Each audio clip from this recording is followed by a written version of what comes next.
Bienvenue à la première édition de Échecs et Pattes, donc le premier tournoi qui relie la pratique échiquienne et du patrimoine à Ajaccio. Donc l'idée est venue d'une discussion avec le meilleur joueur corse Pierluigi Pisco, qui est maître international et qui avait l'idée de relier la pratique des échecs avec le patrimoine.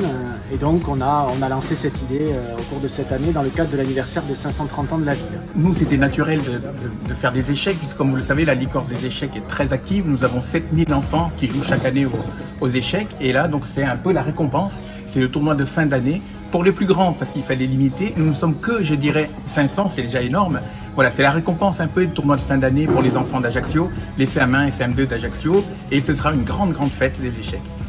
Il faut savoir qu'en plus de jouer aux échecs, les enfants pourront participer à des ateliers en parallèle pour les enfants, puisque tous les enfants ne jouent pas en même temps. Il y a une cinquantaine d'enfants qui tournent et qui, à chaque partie, ne jouent pas. Ils vont avoir des ateliers en lien avec le service des publics et de la médiation du musée Fesch et le laboratoire régional d'archéologie en parallèle du tournoi. Donc il y a aussi une sensibilisation au patrimoine, en plus du côté ludique des échecs que tous les enfants en classe connaissent tous.